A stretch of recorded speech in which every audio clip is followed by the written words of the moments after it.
दोस्तों, तो स्वागत है आप सभी लोगों का मेरे एक नए वीडियो में।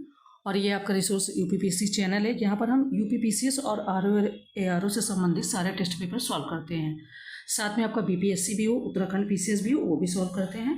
ठीक है, तो जिसको पूरे पेपर चाहिए तो वो मुझे मैसेज कीजिएगा, तो मैं जो प्राइवेट मेरे वीडियोज़ हैं उनसे मैं पूरे वीडियो आपको शेयर कर दूँगी। ठीक है। दूसरी बात, हम लोगों ने 60 नंबर तक क्वेश्चन देख लिए थे। आज है आपका शारदीय नवरात्रि का पहला दिन, तो आप सभी को हैप्पी नवरात्रि।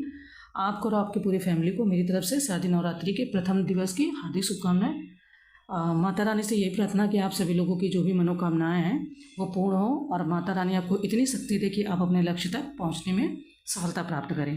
चलिए, इसके साथ में 61 नंबर से क्वेश्चन सॉल्व कर लेते हैं। इस टेस्ट पेपर को ख़त्म करते हैं, इसके बाद में हम आगे देखेंगे। ठीक है, तो इसके बाद में मैं आरओ के हिंदी ग्रामर का जो टीयर 2 का एग्ज़ाम हुआ था, यह एग्ज़ाम नहीं भी है, टेस्ट पेपर है टीयर 2 के, तो उनको मैं शेयर करूँगी मतलब आपके साथ में। तो उसके कुछ पेपर मैं शेयर करूँगी, आई थिंक 20 पेपर हैं, 20 पेपर में 1-2 मैं शेयर करूँगी, अदरवाइज़ बाकी प्राइवेट रहेंगे। उसके लिए आप मैसेज करोगे तो फिर मैं आपको उसका प्रोसेस बताऊँगी। ठीक है, क्वेश्चन नंबर 61 है कि अंतर उष्णकटिबंधीय अभिसरण क्षेत्र, जिसे हम ITCZ बोलते हैं, इंटर ट्रॉपिकल कन्वर्जन जोन, के संदर्भ में निम्नलिखित में से कौन सा कथन सही है। ठीक है, ये विषुवत वृत्त पर स्थित एक उच्च दाब क्षेत्र है जहाँ व्यापारिक हवाएं एकत्रित होती हैं। सेकंड करें कि दिसंबर में ITCZ 20 डिग्री नॉर्थ से 25 यानी 25 डिग्री नॉर्थ अक्षांशों के आसपास स्थित होता है। तो नीचे दिए गए कोड से हमें बताना है कि सही उत्तर क्या है, यानी कि ये जो दोनों कथन है इनमें से कौन सा क्वेश्चन सही है या कौन सा कथन सही है। ठीक है, अगर बात करें ITCZ की, तो विषुवत वृत्त पर स्थित अंतर उष्णकटिबंधीय अभिसरण क्षेत्र एक निम्न वायुदाब वाला क्षेत्र होता है। आप सबको पता है कि यहाँ से गर्म हवाएं ऊपर को, देखो जब हम लोग ग्लोब पे सर लोग बताते हैं ना कि ऐसे करके फिर गर्म हवाएं इस तरीके से मोड़ के ये ऊपर उठती हैं और ठंडी हवाएं यहाँ पर आकर खाली क्षेत्र को भरती हैं, है ना। इस तरीके से देखते हैं ना, ग्लोब पर बनाते हैं, बहुत सारे चित्र बनाते हैं, उनके द्वारा बताते हैं। जैसे ये पूरी पृथ्वी का ग्लोब है, ये 0 डिग्री जा रही है, तो इसी में ITCZ समझाते हैं ना, अगर आपने ज्योग्राफी पढ़ी है तो वही बता रहे हैं कि ये निम्न वायुदाब वाला क्षेत्र है। इस क्षेत्र में व्यापारिक पवनें मिलती हैं, अतः इस क्षेत्र में वायु ऊपर उठने लगती है। तो कथन फर्स्ट सत्य नहीं है। इन्होंने कहा है, पहली बार तो पूछा है कि सत्य है, तो यहाँ पे सत्य नहीं है। कह रहे हैं कि एक उच्च दाब क्षेत्र है, ठीक है, लेकिन ये एक निम्न वायुदाब क्षेत्र है। तो निम्न और उच्च की वजह से ये वाला, देखो ये शब्द जो है, इसकी वजह से आपका ये गलत हो गया। मैं आपको ऐसे पॉइंट आउट करके इसलिए बताती हूँ कि आप छोटी छोटी चीज़ों को देखते रहें, क्योंकि समीक्षा अधिकारी में आपने देखा था, उन्होंने उष्णकटिबंधीय उपोष्णकटिबंधीय से क्वेश्चन को गलत और सही कर दिया था। ठीक है, अगर ध्यान नहीं दिया कि उष्णकटिबंधीय जलवायु कहाँ पाई जाती भारत में और उपोष्णकटिबंधीय कहाँ पाई जाती, उसी में आपका क्वेश्चन गलत हो जाएगा। और क्योंकि टेस्ट सीरीज में जब सॉल्व करती हूँ, मेरे भी कभी कभी पूर्व और पश्चिम नहीं मैंने ध्यान दिया तो मेरे क्वेश्चन गलत हो जाते हैं। ऑब्वियसली सबके ये हो जाएंगे अगर ध्यान नहीं दिया तो, चाहे वो कोई कितना भी इंटेलिजेंट हो। तो इसलिए मैं आपको पॉइंट आउट कर देती हूँ उस बात को कि किस वजह से ये क्वेश्चन गलत है या ये वाला ऑप्शन गलत है। ठीक है, तो आपका फर्स्ट ऑप्शन क्यों गलत है, क्योंकि निम्न वायुदाब वाला क्षेत्र है, उच्च वायुदाब वाला नहीं है। सेकेंड, जुलाई के महीने में ITCZ आपका 20 डिग्री से 25 डिग्री उत्तरी अक्षांशों के आसपास गंगा के मैदान में स्थित हो जाता है। इसे कभी कभी मानसूनी गर्त भी कहते हैं, और ये मानसूनी गर्त उत्तर और उत्तर पश्चिम भारत का तापीय निम्न वायुदाब के विकास को प्रोत्साहित करता है। तो सेकंड भी सही नहीं है। ये कह रहे हैं 20 डिग्री नॉर्थ से -20 डिग्री नॉर्थ, -25 और नॉर्थ, ठीक है, उत्तर की ओर कह रहे हैं, अक्षांशों के आस पास स्थित होता है। तो इसमें थोड़ा सा खाली डिफरेंस है कि कभी कभी ये गंगा के मैदान में मतलब कि शिफ्ट हो जाता है, और वो आपको IT से इस तरीके से जब इंडिया का मैप बना के सर लोग बताते हैं ऐसे करके, ठीक है, तो यहाँ पर ऐसे ITCZ ऐसे करके बताते हैं ना, ऐसे शिफ्ट होता है, फिर ये तिब्बत की तरफ जाता है, वो चीज़ जैसे ये मैप बना के फिर तिब्बत की तरफ शिफ्ट होता है, ऐसे बताते हैं, वो चीज़ को आप याद करो। तो इस तरीके से अगर देखेंगे तो हमारा D ऑप्शन सही है, ना तो पहला सही है ना ही दूसरा। ठीक है, आगे बढ़ेंगे। नेक्स्ट क्वेश्चन है कि इस वर्षा से केरल और आसपास के क्षेत्रों में कॉफ़ी के फूल खिलते जिसे कहा जाता है। पहली बात तो कभी कभी ये नाम नहीं देते हैं कि केरल के क्षेत्र में या कहाँ, वो क्षेत्र ही बता देते हैं। कभी कभी दे देते कि मैंगो शावर किसे बोलते, ब्लॉसम शावर किसे बोलते, नॉर्वेस्टर किसे बोलते, लू देखो अपने उत्तर भारत में खूब, इधर बिहार और उत्तर प्रदेश में खूब बोलते हैं ना, लू चल रही है, बहुत गर्मी है, ऐसा सुनते हो ना। तो इसका तो आपको क्लियर है, क्षेत्र भी क्लियर है कि ये कब होता है। अगर हम यहाँ पर बात करें कि जो ये कह रहे हैं कि इस वर्षा से केरल और आसपास के क्षेत्रों में कॉफ़ी के फूल खिलते थे, इसे क्या कहा जाता है। देखो गर्म मौसम में स्थानीय तूफान आते हैं। आम्र वर्षा ग्रीष्म ऋतु के खत्म होते होते पूर्व मानसून बौछारें पड़ती हैं, जो केरल व तटीय कर्नाटक में यह एक आम बात है। स्थानीय तौर पर इस तूफानी वर्षा को आम्र वर्षा कहा जाता है, क्योंकि यह आमों को जल्दी पकने में सहायता देती है। फूलों वाली बौछार वो भी आपके केरल व निकटवर्ती कहवा उत्पादक क्षेत्र में कहवा के फूल खिलने लगते हैं इस वर्षा से, ठीक है। तो अगर देखेंगे तो इसे हम ब्लॉसम शावर भी बोलते हैं, ठीक है। ये क्वेश्चन आपका एक दो बार पूछा भी गया है। नेक्स्ट क्वेश्चन है कि निम्नलिखित में से किस बंदरगाह को अरब सागर की रानी के नाम से जाना जाता है? कोच्चि बंदरगाह, मुंबई बंदरगाह, मारमागांव बंदरगाह या मोरमुगांव समथिंग बोलते हैं, या कांडला बंदरगाह, ठीक है। इनके एरिया जो है वो आप रिकॉल करो कि कौन सी चीज़ें कहाँ पर स्थित होंगी। कोच्चि की बात करेंगे तो ये कोचीन बंदरगाह या वेम्बनाड कयाल के शीर्ष पर, यानी जो लास्ट का इधर वो इंडिया का इधर रहता है और केरल क्षेत्र में, ठीक है। तो वेम्बनाड केरल क्षेत्र में स्थित है क्या? तो कोच्चि बंदरगाह, कोच्चि या कोचीन बंदरगाह। और वेम्बनाड कयाल के शीर्ष पर स्थित अरब सागर की रानी के रूप में लोकप्रिय है। यह एक प्राकृतिक बंदरगाह भी है, तो आपका ऑप्शन फर्स्ट सही हो जाएगा। लेकिन ये तीनों बंदरगाह आपकी कहाँ स्थित है, इनको भी ध्यान रखना। और अगर बात करें इसी वाले में जो कोचीन बंदरगाह की बात हो रही है, तो सुएज कोलंबो मार्ग के नज़दीक होने के कारण इस बंदरगाह का स्थान लाभकारी है। यह केरल, दक्षिणी कर्नाटक और दक्षिण पश्चिम तमिलनाडु की आवश्यकताओं को पूरा करता है, ठीक है।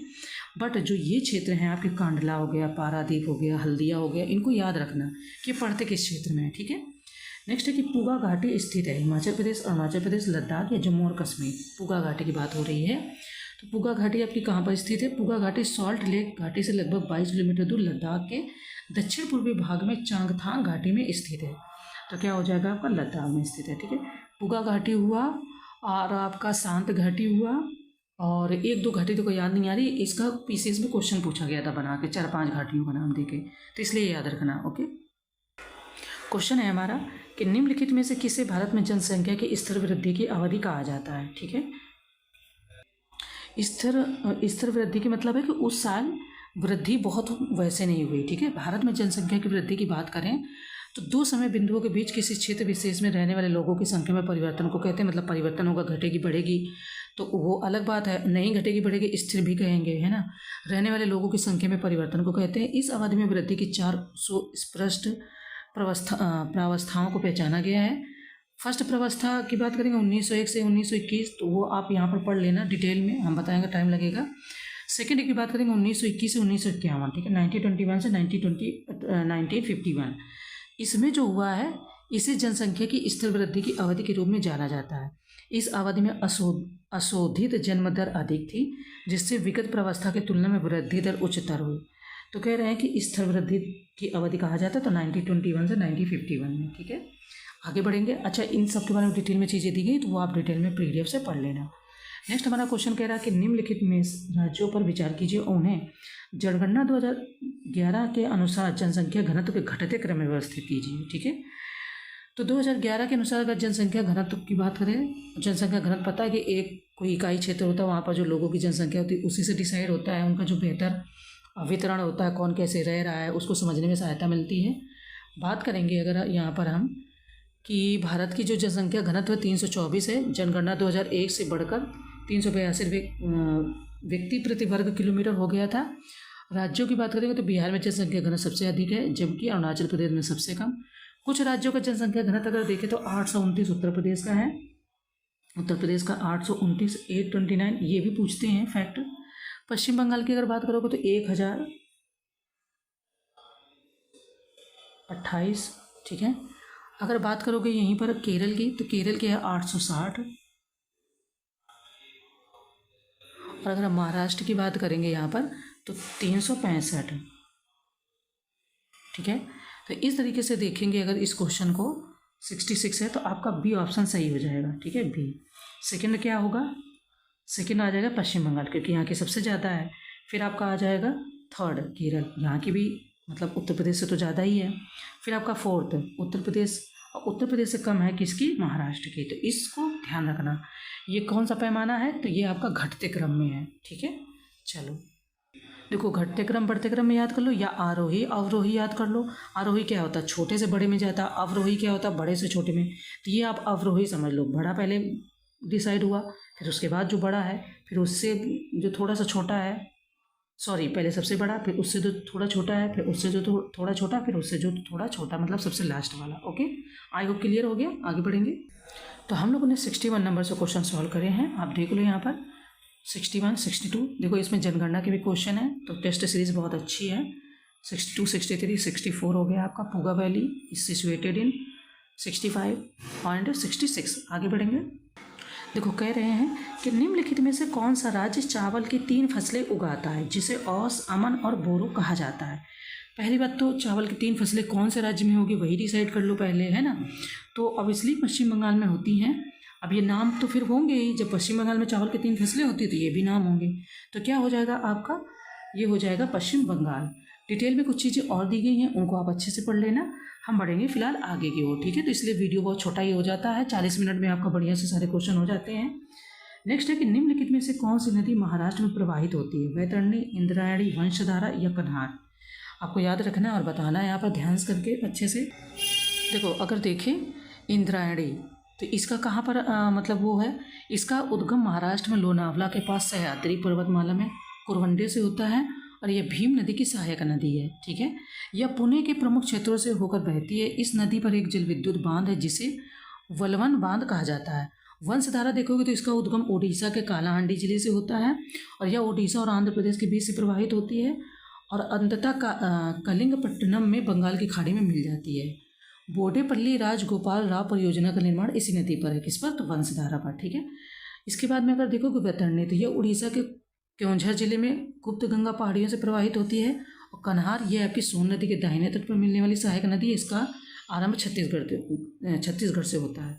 तो कौन सी नदी हो जाएगी, जो इंद्रायणी है ये आपकी हो जाएगी महाराष्ट्र में प्रवाहित होती है, ठीक है।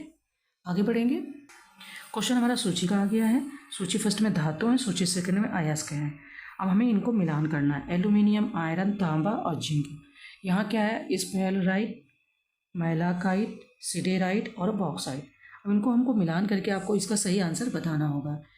अगर बात करें आयरन की, तो क्योलिनाइट यानी क्ले के रूप में, हेमेटाइट, मैग्नेटाइट, सिडेराइट और आयरन पाइराइट, ठीक है।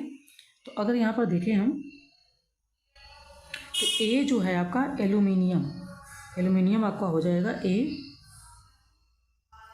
हाँ ए हो जाएगा बॉक्साइट, ठीक है। अगर बात करें ये आपका आयरन, तो ये हो जाएगा आपका सिडेराइट। अभी हमने वहाँ पर देखा ना आयरन में siderite, iron pyrite, magnetite, haematite, ठीक है। तो ये आपका इससे हो जाएगा।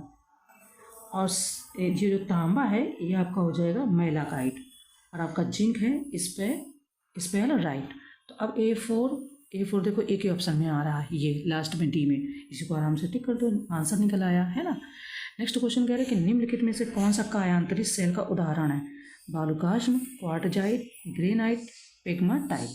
हमें बताना है कि कायांतरित सेल का उदाहरण है कह रहे हैं, ठीक है। पृथ्वी की परपटी सेलों चट्टानों से मिलकर बनी है। सेल का निर्माण एक अथवा एक से अधिक खनिजों से मिलकर होता है। सेल कठोर अथवा नरम तथा विभिन्न रंगों की हो सकती हैं। अब देखो यहाँ पर आग्नेय सेल, अवसादी सेल और कायांतरित सेल के बारे में दिया गया है।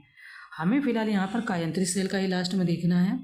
तो क्या आंसर हो जाएगा आपका बी, ठीक है। क्वार्टजाइट जो है ये कायांतरित सेल का उदाहरण है। नीचे आपका पॉलिटिकल क्वेश्चन दिया है, यानी राज्य व्यवस्था। सूची फर्स्ट को सूची सेकंड से मिलना। सूची फर्स्ट तो ये हमें दिख रही है, सूची सेकंड आपके पीछे साइड में है। अनुच्छेद 163, 153, 169, 172। अब इसको मिलान करते हैं। देखो यहाँ पर अगर देखेंगे कि 163 का कार्य क्या होता है, इसका ये कहाँ पर मतलब क्या इसका काम है, तो राज्यपाल को जो सलाह देने के लिए मंत्रिपरिषद होती है ना, ये उसके विषय में बात करता है। 153 देखोगे तो इसमें राज्यों के जो राज्यपाल होते हैं, ठीक है, गवर्नर, राज्यों के राज्यपाल। अगर 169 की हम बात करेंगे तो ये राज्यों में विधान परिषदों का उत्साधन अथवा सृजन होता है। और 172 की अगर बात करोगे तो राज्यों को विधानमंडलों की अवधि, ठीक है, टाइम पीरियड हो गया राज्यों के विधानमंडलों की। देखो तो वहाँ का आर्टिकल यहाँ मिलान करोगे तो सी ऑप्शन हमारा निकलेगा, A2, B3, C1 और D4, ठीक है। उसको मिलान कर लेना, फिर हम बढ़ते हैं आगे। और हम लोगों ने 67 नंबर से ये क्वेश्चन सॉल्व करने शुरू किए, तो इनको भी देखते चलो। 68, 69, ठीक है, ये यहाँ पर मिलान करना है। फिर 70 एंड 71।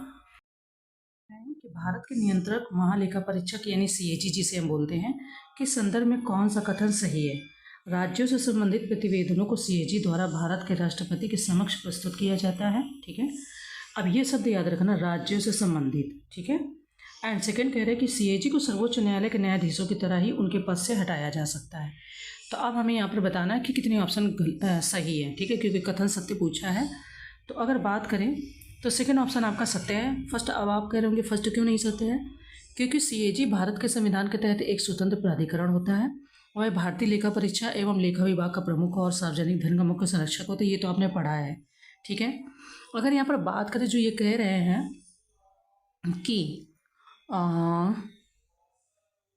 राज्यों के बारे में, ठीक है, मैंने कहा था ये वाला ऑप्शन सही से पढ़ना, राज्यों से संबंधित प्रतिवेदनों को। तो सीएजी क्या करते हैं कि संसद तथा राज्य विधानमंडलों एवं उनके माध्यम से जनता के प्रति जवाबदेही सुनिश्चित करते हैं।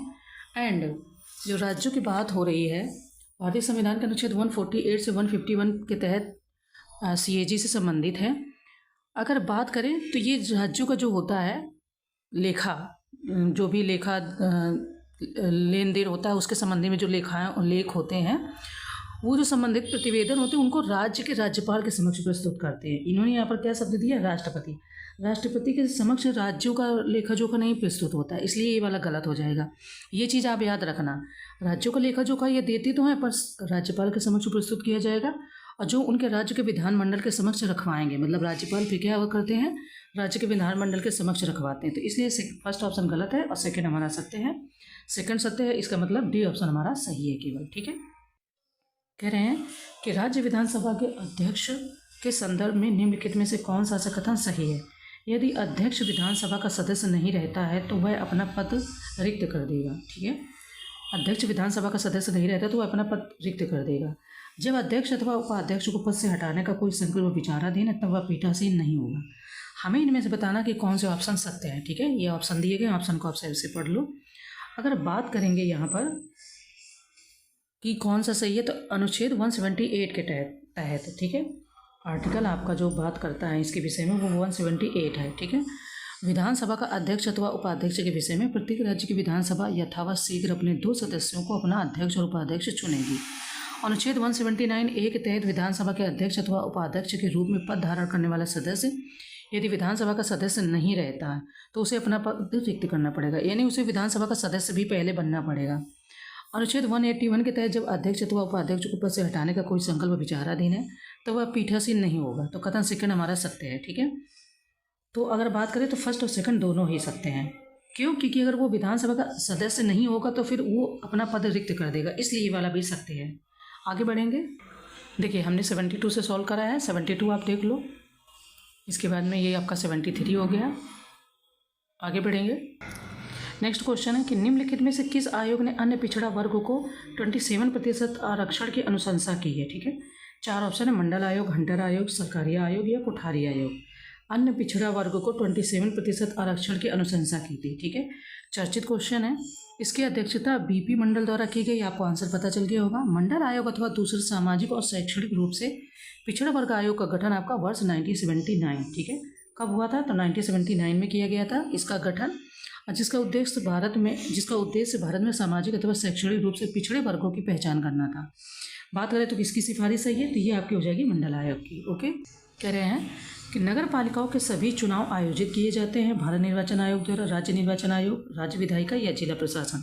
सिंपल है, सबको पता है कि शहरी सुशासन से संबंधित 74वां संवैधानिक संशोधन अधिनियम वर्ष 1992 में पीवी नरसिम्हा राव के शासनकाल के दौरान पारित किया गया था और 1 जून 1993 को लागू हुआ था।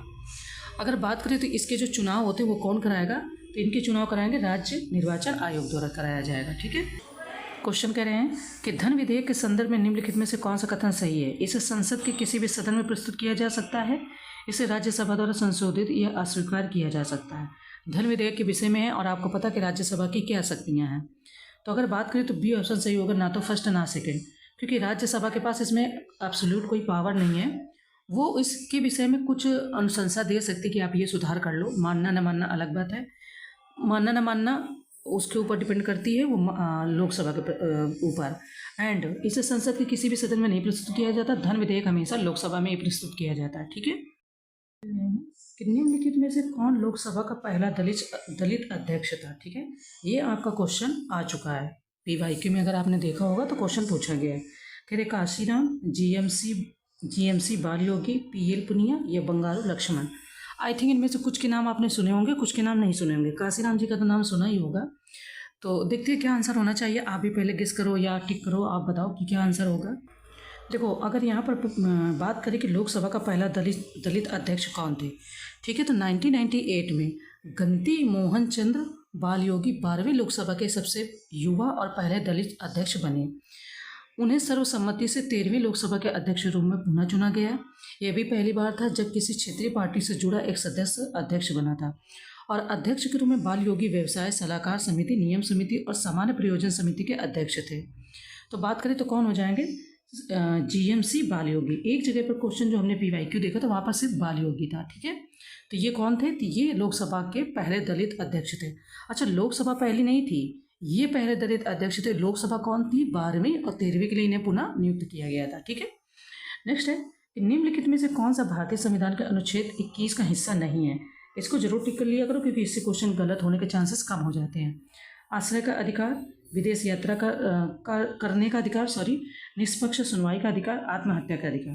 कह रही इनमें से कौन सा अधिकार जो है वो 21 का हिस्सा नहीं, क्योंकि 21 का काफ़ी वाइडर एरिया कवर किया गया है। सोने का अधिकार, शादी करने का अधिकार है ना, तो और जीवन जीने का अधिकार, इस तरीके से चीज़ें दी गई हैं।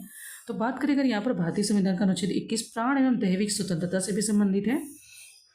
और इस अनुच्छेद के अनुसार किसी भी व्यक्ति को उसके प्राण या दैहिक स्वतंत्रता से विधि द्वारा स्थापित प्रक्रिया के अनुसार ही वंचित किया जाएगा, अन्यथा नहीं।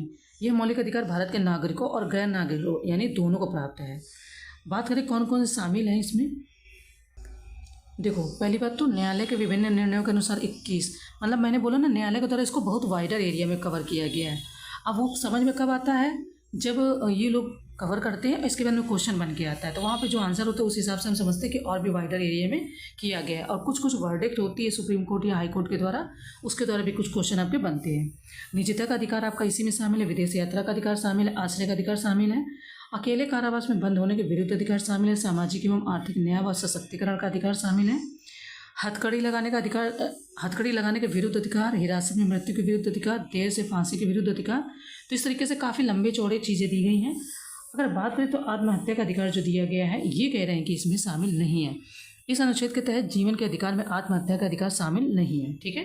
तो इसलिए मैंने पढ़ के बताया ताकि आपको इसको वाइडर एरिया में समझने में आसानी रहे। बाकी नई चीज़ें क्लियर हो रही तो उसको PDF से एक बार और पढ़ लेना, ठीक है। नेक्स्ट है, राज्यों की परिषद में सदस्यों के नामांकन की विशेषताएं कहाँ से ली गई हैं। राज्यों की परिषद, ठीक है, स्टेट लेजिस्लेचर वाले में बात हो रही है यहाँ पर, ठीक है। संयुक्त राज्य अमेरिका का संविधान से, कनाडा के संविधान से, आयरलैंड के संविधान से, ऑस्ट्रेलिया। देखो, PCS में ऐसे ही परेशान करके पूछते हैं, UPSC ये नहीं पूछेगा। UPSC इतना छोटा छोटा नहीं पूछता है, इसमें फैक्ट बहुत पूछते हैं, इसलिए ये चीज़ें आपको तैयार करना जरूरी है। देखिए अगर कि राज्यों की परिषद में सदस्यों के नामांकन की विशेषता कहाँ से ली गई, तो ये आपके आयरलैंड से ली गई है, ठीक है। आयरलैंड से आपके नीति निर्देशक सिद्धांत भी लिए गए हैं।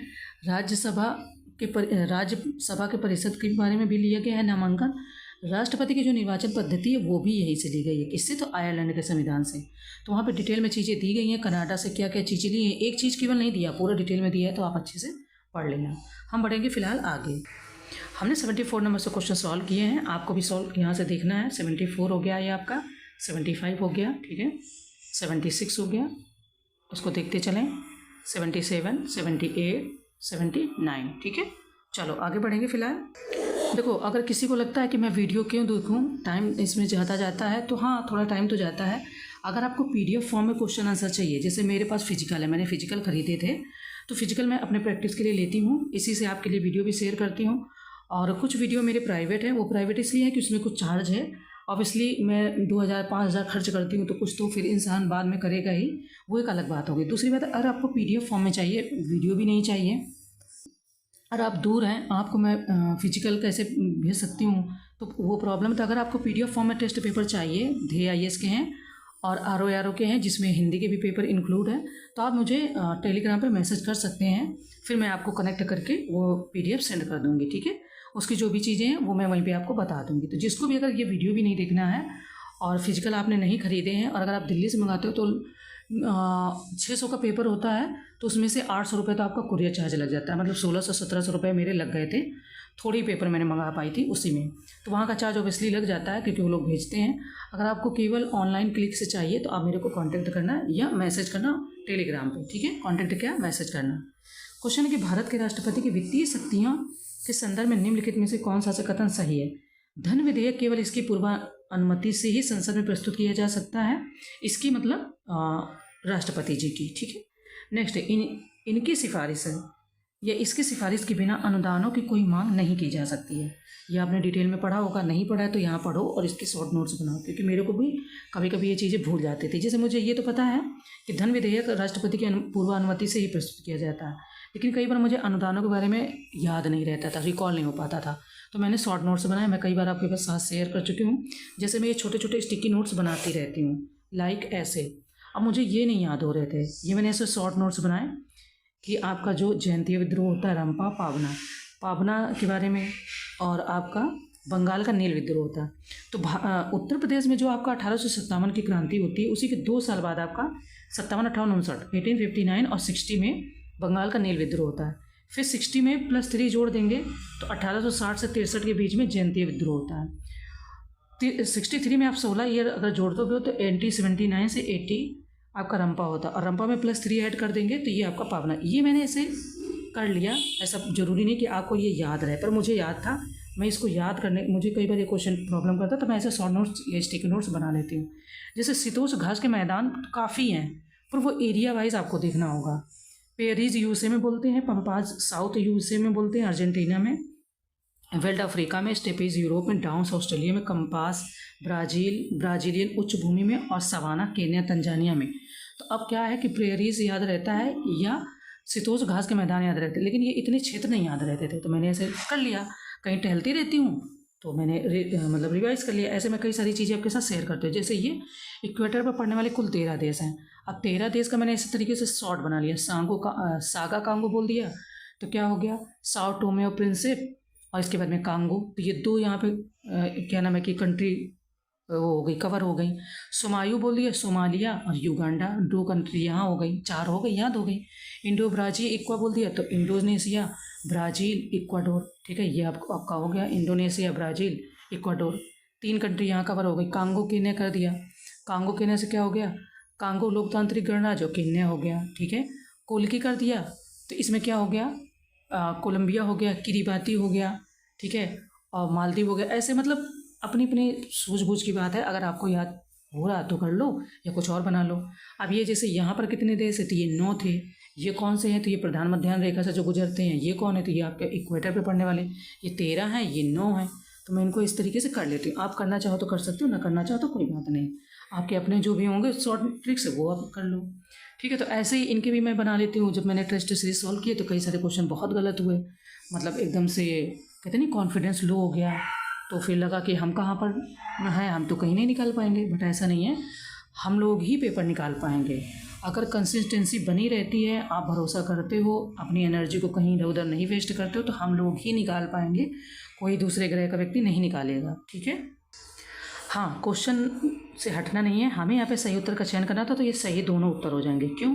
क्योंकि जो अनुदानों की मांग की जाती है वो आपके राष्ट्रपति की सिफारिश के बाद ही की जाती है, और जो धन विधेयक प्रस्तुत किया जाता है वो भी उन्हीं की पूर्व अनुमति से ही किया जाता है। तो दोनों क्वेश्चन आपके सही हो जाएंगे। आगे बढ़ेंगे। फिलहाल नेक्स्ट है कि आर्द्रता के संदर्भ में निम्नलिखित में से कौन सा कथन सही है। निरपेक्ष आर्द्रता वायु की प्रति इकाई मात्रा में जलवाष्प का भार है। महासागरों के ऊपर सापेक्षिक आर्द्रता सबसे कम होती है। नीचे दिए कोड का उपयोग करके हमें यहाँ पर भी सही उत्तर बताना है। फिलहाल अगर बात करें यहाँ पर कि वायु में आर्द्रता जो मौजूद होती है वो जलवाष्प को कहते हैं। देखो, वायु में मौजूद जलवाष्प को आर्द्रता कहते हैं। जैसे नमी नहीं कहते कि आज नमी थी तो कपड़े नहीं सूखे, तो वो आर्द्रता होती है। मात्रात्मक दृष्टि से इसे निम्न प्रकार से व्यक्त किया जाता है। मतलब निम्न प्रकार कैसे, जैसे एक ही केवल बात नहीं है कि वायु में नमी थी, कहीं पे निरपेक्ष नमी होगी, कहीं पे सापेक्ष होगी, है ना। निरपेक्ष का मतलब यह वायुमंडल में मौजूद जलवाष्प की वास्तविक मात्रा है और यह वायु के प्रति इकाई आयतन में जलवाष्प का भार है, इसे ग्राम प्रति घन मीटर के रूप में व्यक्त किया जाता है। तो कथन फर्स्ट सत्य है आपका। सेकंड जो कह रहे हैं कि महासागरों के ऊपर, अब ये लाइन को बहुत ध्यान देना कि ऊपर सापेक्षिक आर्द्रता सबसे कम होगी, ठीक है। क्यों कम होगी, अब देख लेते हैं, होगी भी कि नहीं होगी। अगर बात करें कि किसी दिए गए तापमान पर अपनी पूरी क्षमता की तुलना में वातावरण में मौजूद नमी का प्रतिशत या महासागरों के ऊपर अधिक तथा महाद्वीपों के ऊपर सबसे कम होगी। तो ये यहाँ पे जो कह रहे हैं कि आर्द्रता सबसे कम होगी, तो सबसे कम वाला वर्ड आप काट दो, यहाँ पे ज़्यादा होगी। ठीक है, अधिक होगी या ज़्यादा होगी, इसलिए ये वाला ऑप्शन गलत है। अगर ज़्यादा होगी या अधिक होगी लिखा हो तो दोनों ऑप्शन सही होते। तो अब क्या करना है, तो अब आपको ऑब्वियसली सामने निकल आया कि ऑप्शन फर्स्ट सत्य है, सेकंड गलत है। ठीक है, अब ये लाइन, केवल एक लाइन ने क्वेश्चन को गलत और सही कर दिया है ना। आगे बढ़ेंगे। देखो, कभी कभी मेरी कोशिश रहती है मैं ज़्यादा बात नहीं करती हूँ, कभी कभी आप लोगों से बीच में कोई टॉपिक पे बात कर लेती हूँ। क्यों? क्योंकि मेरे पास एक ये भी प्रॉब्लम नहीं कह सकते, मेरे पास कोई दोस्त नहीं है, कोई फैमिली मेम्बर मेरे आसपास नहीं रहता, और इतनी बातें फ़ोन से फैमिली मेम्बर से करने में ना समय बहुत जाता है। और किसी दोस्त वगैरह को बनाओगे, मतलब ठीक ठाक दोस्त हो तो ठीक है चलेगा, पर कोई वैसे बना लिए जो अपना टाइम भी बर्बाद करे आपका, तो आपका नुकसान ज़्यादा है। तो मैं इस समय ना दोस्त मेरे आसपास हैं, ना ही कोई फैमिली मेम्बर है, तो कभी कभी आप ही लोगों से मैं बातें करती हूँ और अपनी आपस में कुछ बातें खुद से कर लेती हूँ कि मैं कहाँ जा रही हूँ, मैं क्या कर रही हूँ, मैं सही कर रही हूँ, मैं गलत कर रही हूँ, मेरा टाइम अभी क्या है। तो ऐसे आप भी डिसाइड कर लो इस समय आपके जीवन जीने, खाना खाने, पढ़ाई करने के अलावा कोई चौथा अगर काम इम्पोर्टेंट हो तो करना, अदरवाइज़ 3 चीज़ों को ही इम्पोर्टेंस दो। पहला क्या, अपना समय, अब किसी से सुना था कि नहीं, पर वैसे भी देखो अपना बहुमूल्य समय कहीं मत वेस्ट करो। ठीक है, कभी कभी संडे को वेब सीरीज़ वगैरह देखना हो तो देख लो, मोबाइल पे मत वेस्ट करो, खाना खा लो, पढ़ाई कर लो। इसके सिवा जीवन में अगर कोई चीज़ जरूरी तो करो, अदरवाइज़ 3 चीज़ों के सिवा मत करो, कुछ भी मत करो। आप सोच रहे होंगे मुझे ज्ञान दे रही हैं, अब पता नहीं अपना क्या करती होंगी। मैं भी सिर्फ ये 2-3 चीज़ों के सिवा कुछ नहीं करती। एक तो किसी से ज़रूरत भर की बात करनी है, कोई मिल गया हाय हेलो कर लिया, अदरवाइज़ नहीं, क्योंकि सोसाइटी में रहते तो हाय हेलो तो करना पड़ता है। दूसरी बात, खाना बना लिया क्योंकि वो ज़रूरी है बॉडी के लिए। तीसरी बात, पढ़ाई और नींद। ठीक है, इसके सिवा अभी कोई चीज़ ज़रूरी नहीं है। मैं कहीं जाती नहीं हूँ, मॉल, पार्क, मंदिर कहीं नहीं जा रही हूँ। ठीक है, और किसी से बात नहीं करती हूँ, तो कभी कभी आप लोगों से कर लेती हूँ। कौन मेरे दोस्त है कौन नहीं, फिजिकली तो मैं नहीं देख पा रही हूँ, मेरी वॉइस आपके पास तक पहुँच जाती है तो मैं कनेक्ट कर लेती हूँ। आप में से किसी को अगर कोई बात मेरी बुरी लगे, मेरा मतलब तो नहीं होता कि आपको मैं हर्ट करूँ, इन केस अगर लगती तो आप मुझे ज़रूर बताइएगा, तो मैं अपनी बातों में सुधार करूँगी। क्योंकि अभी हम लोगों को बहुत आगे आगे तक जाना है, और जिस तरीके की समाज में गंदगी आ रही उसे हम लोगों को मिलकर सॉल्व करना है ना। मैं कोई भगवान नहीं हूँ जो चमत्कार करूँगी, बिल्कुल नहीं कर पाऊँगी, आप लोगों के सहयोग से ही कुछ कर सकती हूँ, है ना। तो इसी उम्मीद के साथ में ज़िंदगी बहुत खूबसूरत चल रही है, और 3 या 4 चीज़ों के अलावा कोई अपनी लाइफ में चीज़ इंपॉर्टेंट मत रखो, इन्हीं चीज़ों को करो इन दिनों। ठीक है, नेक्स्ट, कोपेन के जलवायु वर्गीकरण में निम्नलिखित में से कौन सा कोट अक्षर उष्णकटिबंधीय मानसून का प्रतिनिधित्व करता है। ये क्वेश्चन 4-5 प्रकार से पूछा जाता है। एक तो पूछा जाता है कि उत्तर प्रदेश की जलवायु को किस कैटेगरी में रखा गया है, AS, AW, AE ऐसा करके आपने सुना होगा कैटेगरी। अब इन्होंने कह दिया कि कोपेन के जलवायु वर्गीकरण के अनुसार ये उष्णकटिबंधीय, और एक आता है उपोष्णकटिबंधीय। ठीक है, तो आपको इस क्वेश्चन को बहुत ध्यान से पढ़ना है, क्योंकि ये क्वेश्चन बहुत फंसा सकता है। ठीक है, ऑप्शन तो आपने देख ही लिए, AF, BS, H, AM, CS। मैंने इसको डिटेल में कभी नहीं बताया, ऑप्शन को खोल के वो आपको मैंने ऊपर डिसाइड कर दिया कि आप पढ़ लेना इसको। अगर हम यहाँ पे बात करें, ठीक है, कि किस में डिसाइड किया गया है, तो A उष्णकटिबंधीय आर्द्र जलवायु, इसमें प्रकार दिए गए हैं कौन कौन सी, तो AF, AM, AW। ठीक है, B में है शुष्क जलवायु, C में है कोष्ण शीतोष्ण मध्य अक्षांशीय जलवायु, D में शीतल हिम वन जलवायु, E में है शीत जलवायु। अगर बात करें कि उष्णकटिबंधीय मानसून का प्रतिनिधित्व कौन करता है, तो ये आपका C ऑप्शन करता है। कौन करता है, AM। ठीक है, कौन करता है, AM करता है। AM में मानसून, लघु शुष्क ऋतु, ये सारी चीज़ें रखी गई हैं। अब डिटेल में जब आप पढ़ लेंगे खुद से ही तो चीज़ें क्लियर हो जाएंगी। ठीक है, नेक्स्ट क्वेश्चन कह रहे हैं कि निम्नलिखित में से कौन सी गैस या गैसें प्रमुख ग्रीन हाउस गैसें हैं। ये तो खूब रिपीटेड है, अच्छे से पता है, नाइट्रस ऑक्साइड, मीथेन, जलवाष्प या carbon dioxide. Green house gas में आपका जलवाष्प ऑब्वियसली हमेशा होता ही होता है। अब 3 आपका किस में है, इसमें है और कहीं नहीं है, तो क्या यही सही है? ऑब्वियसली मैं इन गैसों में 1 या 2 याद रखती हूँ। ठीक है, कौन सी, तो मैं जलवाष्प को जरूर याद रखती हूँ। जलवाष्प किस ऑप्शन में, कभी कभी फंस भी जाती हूँ, हर बार निकाल नहीं पाती, पर जलवाष्प को हमेशा याद रखो। जलवाष्प है तो ग्रीन हाउस गैस वहाँ पे होगी होगी। डी ऑप्शन आपका हो गया, यानी कि ये चारों ही आपकी ग्रीन हाउस गैसें हैं। इसके अलावा भी कुछ हैं तो वो आप वहाँ से नोट डाउन कर लेना। आगे बढ़ेंगे, ये रही, हमने क्वेश्चन 80 नंबर से सॉल्व किए थे। 80 को आप देख लो, 80 के बाद में 81 देख लीजिएगा। ठीक है, 82 देख लीजिए, 83। आगे बढ़ेंगे, कह रहे हैं कि रेशम कीटों के पालन को कहा जाता है एपीकल्चर, हॉर्टिकल्चर, सेरिकल्चर या फ्लोरिकल्चर। ठीक है, रेशम कीटों के पालन के विषय में बात कर रहे हैं। अगर हम बात करें यहाँ पर देखो एपीकल्चर की बात करें तो ये मधुमक्खियों और उनके छत्तों की कॉलोनियों के विषय में बात होती है। हॉर्टिकल्चर आपका पादप कृषि की वह शाखा जो बागवानी फसलों आमतौर पर फलों है ना, फल वगैरह में आपका आप सुनते रहते हैं। अगर यहाँ पर रेशम कीटों की बात करेंगे तो ये क्या हो जाएगा, सेरिकल्चर। ठीक है, तो बहुत ही सिंपल आंसर है, आपने कहीं ना कहीं क्वेश्चन पढ़ा ही होगा। नेक्स्ट है कि माइक्रोप्लाज्मा के संदर्भ में निम्नलिखित में से कौन सा से कथन सही है। ये केवल प्राणियों के लिए रोगजनक होते हैं। कौन, माइक्रो या माइकोप्लाज्मा। सेकंड, ये ऐसे जीवधारी हैं जिनमें कोशिका भित्ति का पूर्णतः अभाव होता है। ये बात जो ये कहते हैं कि कोशिका भित्ति का पूर्णतः अभाव होता है, इस बात को बहुत ध्यान से पढ़ना है। या तो ये होता है, मतलब ये ऑप्शन या तो सत्य होता है या गलत होता है। तो जब क्वेश्चन में ये दे तो इसको जरूर ध्यान से पढ़ना। ठीक है, बात करें तो आपका सेकंड ऑप्शन केवल यहाँ पर सत्य है, यानी कि ये ऐसे जीवधारी जिनमें कोशिका भित्ति का पूर्णतः अभाव होता है। माइकोप्लाज्मा ये ऐसे जीवधारी जिनमें कोशिका भित्ति का पूर्णतः अभाव होता है, प्राणियों के लिए रोगजनक होते हैं। एंड तो कथन फर्स्ट सत्य नहीं है, कथन सेकंड सत्य है, क्योंकि कथन फर्स्ट में कह रहे हैं कि रोगजनक होते हैं ये केवल प्राणियों के लिए, तो माइकोप्लाज्मा जो होता है प्राणियों और पादपों दोनों के लिए होता है। ठीक है, कह रहे हैं कि निम्नलिखित में से कौन सा वानर यानी एप नहीं है। ठीक है, गिबन, गोरिल्ला, लंगूर या औरंगुटान। तो आपने इनके नाम सुने ही होंगे, हम लोग जब इनके स्थिति वगैरह देखते रहते हैं। अगर बात करें पूंछ की पूर्ण अनुपस्थिति और पुच्छ की उपस्थिति तथा उनके अधिक जटिल मस्तिष्क के कारण वानरों को बंदरों से अलग बनाती है। एप यानी वानर। ठीक है, तो गोरिल्ला जो है ये वानरों में से सबसे बड़ा और मनुष्यों के सबसे निकटतम जीवित जाति में से एक है। गोरिल्ला, चिंपैंजी, बोनोबो और ओरंगुटान को उनके तुलनात्मक रूप से बड़े आकार और मानव जैसी विशेषताओं के कारण महान वानर कहा जाता है। गिब्बन्स को लघु वानर कहा जाता है। बात करें, कह रहे कौन सा वानर नहीं है, तो जो लंगूर है ये वानर नहीं है फिलहाल। ठीक है, नेक्स्ट है निम्नलिखित में से कौन सा सर्प प्रकृति में विषैला नहीं है। विषैला नहीं है मतलब अब देखो नहीं है पूछ रहे हैं, कोबरा, वाइपर, करैत या पाइथन। ठीक है, तो अगर बात करें यहाँ पर हम सर्पों को आमतौर पर विषैला और गैर विषैला में वर्गीकृत किया जाता है। हालांकि कहा जाता है कि विश्व भर में सर्पों की लगभग 3500 यानी 3500 प्रजातियाँ पाई जाती हैं, लेकिन उनमें से लगभग 25% ही विषैली होती हैं। इनमें से पाइथन अथवा अजगर एक गैर विषैला सर्प है। तो क्या कह रहे हैं, पाइथन जो है ये गैर विषैला सर्प है। नेक्स्ट है अखिल भारतीय थोक मूल्य सूचकांक का संशोधित आधार वर्ष है। 4 ऑप्शन दिए गए हैं। जो हम लोग होलसेल प्राइस काउंट करते हैं ना, तो वो कौन से आधार वर्ष को लेके काउंट करते हैं ये पूछ रहे हैं।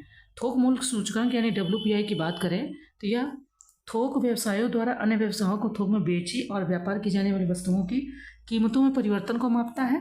इसे आर्थिक सलाहकार कार्यालय, वाणिज्य और उद्योग मंत्रालय द्वारा प्रकाशित किया जाता है।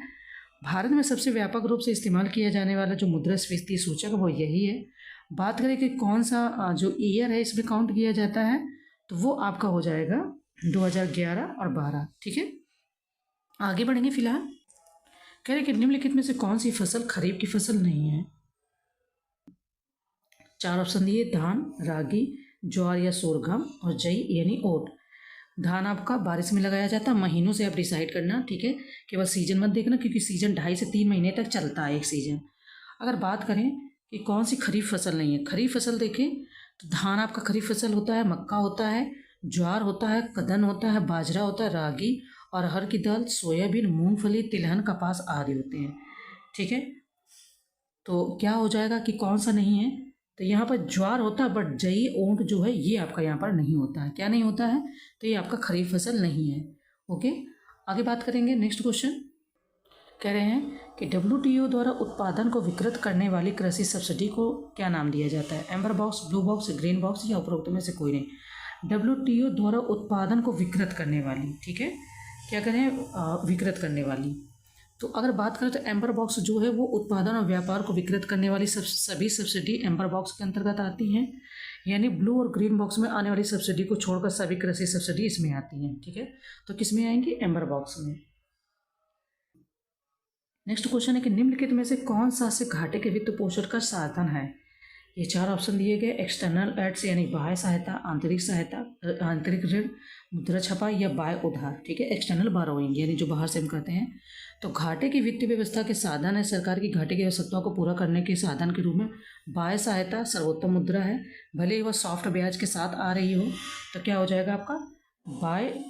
अच्छा, ये देखो 4 ऑप्शन दिए गए, हमें बताना है ये इसमें कथन कारण, मतलब कि इसमें 4 ऑप्शन दिए गए हैं, वहाँ पे 4 ऑप्शन दिए गए तो उसी का कूट बनाया गया, वहाँ पे एक को टिक नहीं करना है, ठीक है। थोड़ा सा ये ध्यान रखना। तो अगर देखेंगे तो आपका फर्स्ट सेकंड और थर्ड, फर्स्ट सेकंड थर्ड का मतलब होता है आपका, देखो हमने फर्स्ट सेकंड थर्ड क्या देखा, बाह्य सहायता, आंतरिक ऋण और मुद्रा की छपाई। ये तीनों चीज़ों को करके हम लोग क्या करते हैं, जो घाटा होता है या जो घाटे के वित्त की जो व्यवस्था करनी होती है, इन चीज़ों से कर लेते हैं। बाह्य उधार घाटे के वित्त पोषण का साधन नहीं है, ये जो बाह्य उधार है ये उसका साधन नहीं है, ठीक है। चलो, तो अभी 84 नंबर से हम लोगों ने देखा था, 84 हो गया आपका, ये आपका 85 हो गया, ठीक है, 86 हो गया, 87 हो गया, 88, 89, 90 और 91, ओके। कह रहे हैं कि क्रिसिल, ICRA और केयर हैं, ये क्या है, क्रेडिट रेटिंग एजेंसियां हैं क्या, विभिन्न राष्ट्रों के केंद्रीय बैंक हैं क्या, भारत के ऑडिटिंग कंपनियां हैं या भारत के वैज्ञानिक संस्थान हैं। इनका नाम आपने कहीं ना कहीं सुना होगा। तो ये क्या है, ऋण दायित्व को पूरा करने के लिए, यानी जो ऋण का मतलब क्या, आपका इंटरेस्ट है, ठीक है। तो उनको पूरा करने के लिए संभावित ऋणकर्ताओं की क्रेडिट योग्यता का आकलन करना क्रेडिट रेटिंग है। भारत में क्रेडिट रेटिंग की शुरुआत वर्ष 1988 में ICI और UTI द्वारा संयुक्त रूप से शुरू किया गया था।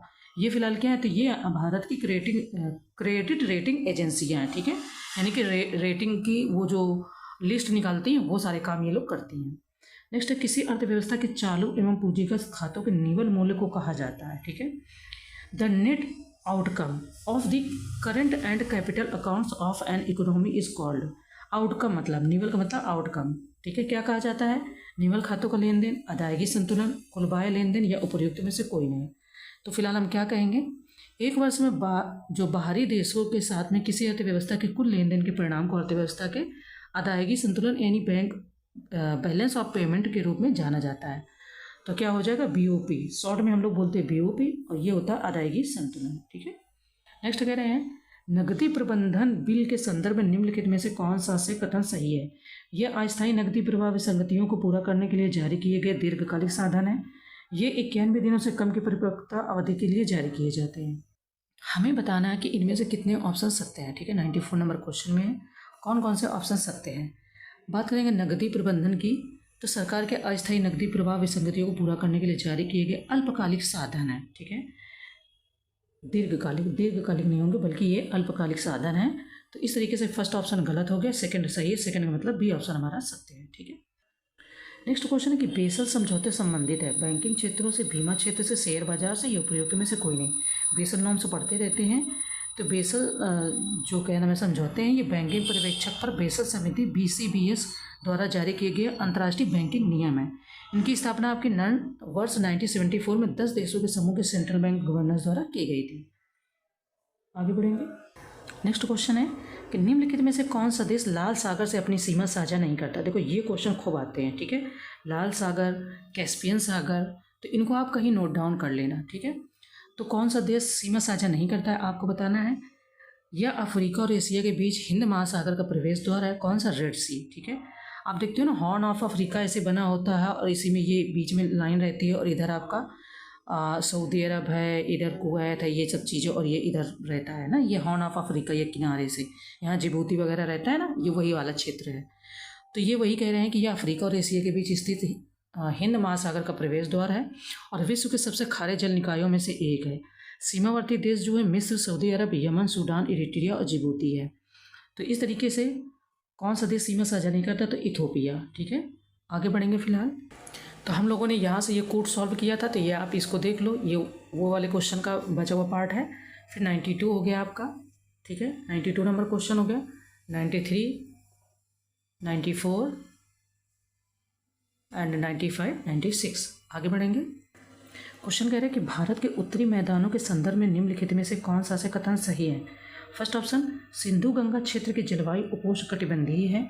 सेकेंड है तराई हिमालय के गिरिपथ में मोटे बजरी और कंकड़ से युक्त एक संकीर्ण क्षेत्र है। तो नीचे दिए गए कोड का प्रयोग करके सही उत्तर बताना है। ठीक है, कोड हमारा ये है, हमें बताना है कि सिंधु गंगा क्षेत्र की जलवायु उपोष्णकटिबंधीय है। उपोष्णकटिबंधीय मतलब सब ट्रॉपिकल। तराई हिमालय के गिरिपथ में मोटे बजरी और कंकड़ से युक्त एक संकीर्ण क्षेत्र है। तो देखना है कि कितने ऑप्शन सत्य हैं। अगर बात करेंगे तो देखो, भारत का जो उत्तरी मैदान है वो एक बड़े समतल भूभाग है जो हिमालय के दक्षिण में और प्रायद्वीपीय भारत के उत्तर में स्थित है। इसका निर्माण 3 प्रमुख नदी प्रणालियों सिंधु, गंगा और ब्रह्मपुत्र तथा उसकी सहायक नदियों के द्वारा के साथ जलोढ़ निक्षेपों के कारण हुआ है और ये विश्व के सबसे बड़े जलोढ़ पथ भी हैं। अगर बात करें यहाँ पर कि कौन सा ऑप्शन सही होगा और कौन सा गलत है, तो आपका सेकंड ऑप्शन सही नहीं है। ठीक है, सेकंड ऑप्शन सही नहीं है। हाँ, तो फिर ऑप्शन कौन सा सत्य है? तो यहाँ पर केवल फर्स्ट ऑप्शन हमारा तो सत्य है, जो ये कह रहे हैं कि उपोष्णकटिबंधीय सिंधु गंगा की जो जलवायु है वो उपोष्णकटिबंधीय जलवायु होती है। कथन फर्स्ट सत्य है। भारत के उत्तरी मैदानों को जलोढ़ की प्रकृति और उच्चावचों की विशेषताओं के आधार पर 4 भौगोलिक क्षेत्रों में विभाजित किया गया। 4 भौगोलिक क्षेत्र आपको अच्छे से पता है। भाबर हम बोलते हैं, ठीक है, भाबर, खादर, भाबर के बाद में तराई आ जाता है, फिर इसके बाद में खादर आएगा आपका। तो ये नाम तो आपने जियोग्राफी में बहुत अच्छे से सुना होगा। भाबर, तराई, भांगर और खादर। ठीक है, बांगर, बांगर होगा, बांगर और खादर। तो केवल ये इन्होंने बोल दिया कि बजरी और कंकड़ से युक्त एक संकीर्ण क्षेत्र, केवल एक संकीर्ण क्षेत्र नहीं है, वहाँ पे ये सारे क्षेत्र पड़ते हैं, इसके बाद में डिसाइड किया जाता है। तो इसीलिए डी ऑप्शन सत्य है, अन्य कथन गलत है। आगे बढ़ेंगे। फिलहाल कहना है इनका कि निम्नलिखित में से कौन सा नदी घाटी परियोजनाएं नदियाँ सही सुमेलित नहीं है। ये सही सुमेलित नहीं है। सबसे पहली बात, मंडी परियोजना ब्यास, भाखड़ा नांगल सतलुज, नागार्जुन सागर मंजरा और फरक्का परियोजना गंगा। हमें बताना कि यहाँ पर कौन सा सही सुमेलित नहीं है। भाखड़ा नांगल की बात करेंगे तो ये आपकी सतलुज नदी पर है और ये आपका क्षेत्र जो हो जाएगा वो हो जाएगा आपका पंजाब। हालांकि और भी क्षेत्र इसमें शामिल है जब आप पढ़ते हैं। मंडी परियोजना की बात करेंगे तो ये ब्यास हिमाचल प्रदेश सही है। नागार्जुन सागर की बात अगर किया जाए यहाँ पर तो ये आपका कृष्णा नदी हो जाएगा, मंजरा नहीं होगा बल्कि ये आपका कृष्णा नदी पर हो जाएगा। ठीक है, क्या तो बांध। और फरक्का आपका ये आपका गंगा पश्चिम बंगाल में। ठीक है, तो ये कहाँ कौन से क्षेत्र पे है? पश्चिम बंगाल। और ये आपका सही सुमेलित है। तो कौन सा सही सुमेलित नहीं था? ऑब्वियसली सी ऑप्शन सही सुमेलित नहीं था, बाकी सभी सही सुमेलित है। नेक्स्ट क्वेश्चन है कि खाद्य और ग्रामोद्योग आयोग द्वारा आयोग निम्नलिखित में से किस केंद्रीय मंत्रालय के अंतर्गत कार्य करता है? 4 ऑप्शन दिए गए हैं, यानी मंत्रालय के नाम दिए गए हैं। वाणिज्य एवं उद्योग मंत्रालय, वस्त्र मंत्रालय, कृषि एवं किसान कल्याण मंत्रालय या सूक्ष्म लघु एवं मध्यम उद्यम मंत्रालय। ठीक है, खाद्य और ग्रामोद्योग किसके अंतर्गत आता है? तो ये आपका MSME यानी कि सूक्ष्म लघु एवं मध्यम उद्यम मंत्रालय के अंतर्गत कार्य करता है। ओके, नेक्स्ट है राष्ट्रीय खाद्य तेल पॉम मिशन। ठीक है, शुरू किया गया है। ये कब कौन से ईयर में शुरू किया गया है? तो यह एक केंद्र प्रायोजित योजना है जिसे उत्तर पूर्वी राज्यों एवं अंडमान और निकोबार द्वीप समूह पर विशेष ध्यान देने के साथ खाद्य तेलों में भारत को आत्मनिर्भर बनाने हेतु पॉम तेल की खेती को बढ़ावा देने के लिए वर्ष 2021 में शुरू किया गया था। तो क्या हो जाएगा? बी ऑप्शन हो जाएगा और इसका सही आंसर। कुछ चीज़ें और भी अच्छे से दी गई हैं, उनको आप पढ़ लेना। हम बढ़ेंगे आगे। क्वेश्चन हमारा कह रहा है कि निम्नलिखित कथनों में से कौन सा नीति आयोग के संदर्भ में सही है? भारत के राष्ट्रपति इसकी अध्यक्षता करते हैं। इसकी शासी परिषद में सभी राज्यों के मुख्यमंत्री होते हैं। तो क्या राष्ट्रपति इसकी अध्यक्षता करते हैं? कहीं आपने इसको पढ़ा है? अगर पढ़ा होगा तो याद होगा। नहीं, इसकी अध्यक्षता की अगर बात करेंगे नीति आयोग की तो केंद्रीय मंत्रिमंडल के प्रस्ताव द्वारा इसका गठन 1 जनवरी 2015 को, ऑब्वियसली ये पता है आपको। अगर यहाँ पर बात की जाए, भारत के प्रधानमंत्री इसके अध्यक्ष होते हैं। ठीक है, और कथन इसीलिए आपका फर्स्ट हो जाता है गलत, मैंने एक टिक लगा दिया। और कौन सा ऑप्शन सही है? तो केवल बी यानी कि सेकेंड ऑप्शन सत्य है। तो 97 नंबर से क्वेश्चन हमने सॉल्व किया। 97 नंबर देख लीजिए, फिर आपका 98 हो जाएगा, 99 आपका ये 10 और ये आपका क्वेश्चन है कि राज्यसभा का उपाध्यक्ष त्यागपत्र संबोधित करता है यानी देता है। किसको? राष्ट्रपति को देंगे, प्रधानमंत्री को, उपराष्ट्रपति को या लोकसभा अध्यक्ष को। तो राज्यसभा का उपाध्यक्ष कौन है ना? पदेन सभापति तो वहाँ के उपराष्ट्रपति होते हैं। लेकिन अगर उपाध्यक्ष त्यागपत्र देगा तो किसे देगा? तो भारत के उपराष्ट्रपति यानी राज्यसभा का पदेन सभापति की अनुपस्थिति में उपसभापति राज्यसभा के पीठासीन अधिकारी के रूप में ही कार्य करते हैं। मतलब भारत के जो उपराष्ट्रपति होते हैं वो राज्यसभा का पदेन सभापति होते हैं। ठीक है, और उनकी अनुपस्थिति में, ठीक है, उपसभापति राज्यसभा के पीठासीन अधिकारी के रूप में कार्य करते हैं। पीठासीन अधिकारी का कार्य सदन की कार्रवाई का संचालन करना है। उनका चयन राज्यसभा के सदस्यों में से किया जाता है। किसका? पीठासीन अधिकारी का।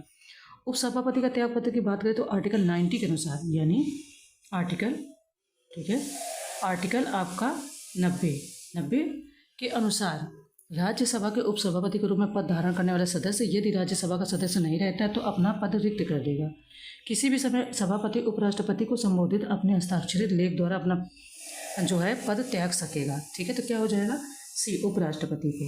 अगर राज्यसभा का उपाध्यक्ष त्यागपत्र संबोधित करता है तो किसको करता है? तो उपसभापति को। ठीक है, नेक्स्ट है कि निम्नलिखित विषयों में से कौन सा सर्वोच्च न्यायालय के अपीली क्षेत्राधिकार के अंतर्गत आता है? संवैधानिक मामले, नागरिक मामले, आपराधिक मामले या विशेष अवकाश। ठीक है, उच्चतम न्यायालय का अपीली क्षेत्राधिकार की बात करें तो संविधान का अनुच्छेद 132 फर्स्ट और 133 फर्स्ट अथवा 134 के तहत संबंधित उच्च न्यायालय द्वारा जारी प्रमाण पत्र का प्रयोग किसी भी निर्णय, डिक्री या अंतिम आदेश जिसमें उच्च न्यायालय में संवैधानिक व्याख्या से संबंधित प्रमुख कानूनी मुद्दे शामिल हैं के संबंध में उच्चतम न्यायालय के अपीली क्षेत्राधिकार का आह्वान करने के लिए किया जाता है। बात करें तो सी ऑप्शन मतलब आपके यहाँ पर ये कोड दिया गया है कि नीचे दिए गए कोड का प्रयोग करके आंसर बताना है। तो हमारा यहाँ पर जो आंसर हो जाएगा तो आपका फर्स्ट, सेकंड, थर्ड और फोर्थ यानी बी ऑप्शन आपका सही हो जाएगा, यानी कि ये सभी इसमें शामिल हो जाएंगे। ठीक है, नेक्स्ट क्वेश्चन है कि निम्नलिखित कथनों में से कौन सा से लोकपाल और लोकायुक्त अधिनियम 2013 के संदर्भ में सही है? लोकपाल के अधिकार क्षेत्र में भारत के राष्ट्रपति भी शामिल हैं। इसके अनुसार लोकपाल के 30% सदस्य अनुसूचित जाति, अनुसूचित जनजाति, अन्य पिछड़ा वर्ग या अल्पसंख्यकों और महिलाओं में से होंगे। तो नीचे दिए गए कोड का प्रयोग करके हमें बताना कि कितने ऑप्शन सकते हैं। ठीक है, 104 नंबर क्वेश्चन है, तो ना तो फर्स्ट और ना ही सेकंड, कौन सा से सही है? देखो सही पूछे, लोकपाल के अधिकार क्षेत्र में भारत के राष्ट्रपति भी शामिल हैं। तो अगर बात करें तो लोकपाल और लोकायुक्त आप पूरा डिटेल में पहले पढ़ लेना। अगर यहाँ पर देखा जाए कि इसमें कौन कौन शामिल हैं तो देखो पहला भी ऑप्शन आपका सत्य नहीं है और सेकंड भी नहीं, क्योंकि ये 30% जहाँ पर दिया है यहाँ पर होना चाहिए था 50% और राष्ट्रपति इसमें शामिल फिलहाल नहीं है। कौन कौन शामिल है वो यहाँ डिटेल में दिया है, तो आप उसको अच्छे से देख लेना। बात करें तो नेक्स्ट है कि निम्नलिखित कथनों में से कौन सा से पेमेंट्स बैंक के संबंध में सही है? वे मांग जमा स्वीकार नहीं कर सकते, वे भुगतान और प्रेषण सेवाएं प्रदान कर सकते हैं, वे क्रेडिट कार्ड जारी कर सकते हैं, वे अनिवासी भारतीयों की जमा स्वीकार कर सकते हैं। कौन से? तो पेमेंट्स बैंक। हमें बताना है कि इनके संबंध में कौन सा से सही है। ठीक है, ये इस 4 ऑप्शन में कौन सा सही है। बात करें अगर यहाँ पर हम, तो एक भुगतान बैंक किसी भी अन्य बैंक के समान ही है, किंतु यह छोटे अथवा प्रतिबंधित पैमाने पर कार्य करता है। Airtel payments bank, India post payments bank आदि इसके उदाहरण है, यानी कि एग्जाम्पल है। अगर बात करें कि कौन सा सही है तो बी, वे भुगतान और प्रेषण सेवाएं प्रदान कर सकते हैं, लेकिन वे मांग और जमा स्वीकारने के, जैसे बैंक में हम लोग चेक वगैरह देते हैं तो पेमेंट्स बैंक में ये नहीं कर सकते। वे अनिवासी भारतीयों की जमा स्वीकार कर सकते हैं? नहीं कर सकते। पेमेंट्स बैंक क्रेडिट कार्ड कहाँ जारी करते हैं, है ना, तो वही यहाँ पे कह रहे हैं। नेक्स्ट, निम्नलिखित में से कौन सा प्रधानमंत्री जनधन योजना के अंतर्गत शामिल है? वित्तीय साक्षरता, लाभार्थी को रुपए डेबिट कार्ड प्रदान किया जाना, बैंकिंग सुविधाओं तक सार्वभौमिक पहुँच या उपर्युक्त सभी। तो इसमें क्या सही है? तो प्रधानमंत्री जनधन का मूल लक्ष्य ही था कि सार्वभौमिक पहुँच हो जाए, यानी यूनिवर्सल एक्सेस हो बैंकिंग तक लोगों की। तो डी हो जाएगा कि उपर्युक्त सभी। ठीक है, हम लोगों ने फिलहाल यहाँ से क्वेश्चन लिखे थे, तो आप देख लो 102 से 102, 103। ठीक है, इसके बाद में आपका आ जाएगा 104, फिर आपका आ जाएगा 105 और 106। ठीक है, नेक्स्ट कह रहे हैं कि भारतीय प्रतिभूति और विनिमय बोर्ड की स्थापना की गई थी। ठीक है, the security and exchange board of India was establish. कब की गई थी? 4 ऑप्शन दिए गए हैं। भारतीय प्रतिभूति और विनिमय बोर्ड का गठन आपका भारत सरकार के एक प्रस्ताव द्वारा 12 अप्रैल 1988 को एक गैर वैधानिक निकाय के रूप में किया गया था। ठीक है, वर्ष 1992 से, ठीक है, इसका गठन तो 1988 में किया गया था, यानी कि ये जो डेट दी गई है इसमें किया गया था, लेकिन यह वर्ष 1992 में सेबी को वैधानिक निकाय के रूप में मान्यता प्रदान की गई और भारतीय प्रतिभूति और विनिमय बोर्ड अधिनियम 1992 के प्रावधान के तहत 30 जनवरी 1992 को लागू किया गया। तो क्या हो जाएगा? पूछा है कि स्थापना कब की गई, तो 1988 में। अगर बात किया जाए कि प्रभावी कब हुई, तो 1992 में। ठीक है, आगे बढ़ेंगे। फिलहाल क्वेश्चन है ये क्वेश्चन है कि the general theory of employment, interest and money नामक पुस्तक के लेखक कौन है? John Maynard Keynes, Karl Marx, William Phillips या एडम स्मिथ। तो ये लोग इससे संबंधित रहते हैं। अगर बात करें समष्टि अर्थशास्त्र का एक अलग शाखा के रूप में उद्भव ब्रिटिश अर्थशास्त्री जॉन मेनार्ड केन्स की प्रसिद्ध पुस्तक जो है general theory of employment interest and money 1936 ईस्वी में प्रकाशित होने के बाद हुआ। तो क्या हो जाएगा आपका ऑप्शन ए आपका हो जाएगा कि लेखक कौन है, तो जॉन मेनार्ड केन्स है इसके लेखक। ठीक है, क्वेश्चन है कि निम्नलिखित कथनों में से कौन सा से सरकार की प्राप्तियों के संदर्भ में सही है। सरकार की वे सभी प्राप्तियां जो देनदारी उत्पन्न करती हैं अथवा वित्तीय स्थितियों को कम करती हैं पूंजीगत प्राप्तियां कहलाती हैं। राजस्व प्राप्तियां वे प्राप्तियां होती हैं जिनके आधार पर सरकार पर दावा किया जाता है। ठीक है, तो हमें बताना है कि यहाँ पर कितने ऑप्शन सत्य हैं। तो यहाँ पर आपका ऑप्शन केवल फर्स्ट सत्य है, सेकेंड आपका सत्य नहीं है। क्यों? क्योंकि कह रहे राजस्व प्राप्तियां वे प्राप्तियां जिनसे सरकार पर कोई दावा नहीं बनता। यहाँ पर क्या कह रहे हैं कि जिनके आधार पर दावा किया जाता है, तो गलत हो जाएगा। नेक्स्ट क्वेश्चन है कि निम्नलिखित में से कौन पूंजी खाते के अंतर्गत आता है। प्रत्यक्ष विदेशी निवेश, विदेशी संस्थागत निवेश, सरकारी सहायता या सेवाओं का व्यापार। अब ये यहाँ पर कोट दे दिया गया, हमें बताना कि इनमें से कौन से ऑप्शन सही है। सरकार की वे सभी प्राप्तियां जो देनदारी उत्पन्न करती हैं अथवा वित्तीय स्थितियों को कम करती हैं। सॉरी 110 नंबर क्वेश्चन पे हैं हम लोग। तो हाँ, हमें बताना है कि कौन सा सही है। पूंजी खाते अस्थियों के सभी अंतर्राष्ट्रीय लेन देन को रिकॉर्ड करता है, परिसंपत्ति, धन, स्टॉक, बंद पत्र, सरकारी ऋण आदि।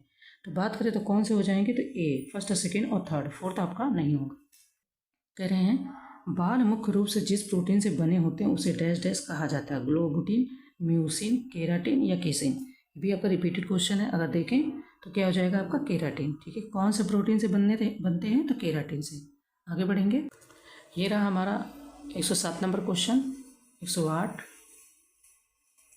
109, 110, ठीक है, और 111। नेक्स्ट क्वेश्चन हमारा सूची का है। सूची फर्स्ट को सेकंड सूची से सुमेलित करना है। ये आपकी सूची दी गई विटामिन की, और ये दिए गए हैं उनके द्वारा होने वाले रोग की कमी, उनके द्वारा होने वाली कमी से रोग। ठीक है, vitamin C, vitamin B6, vitamin A और विटामिन B1।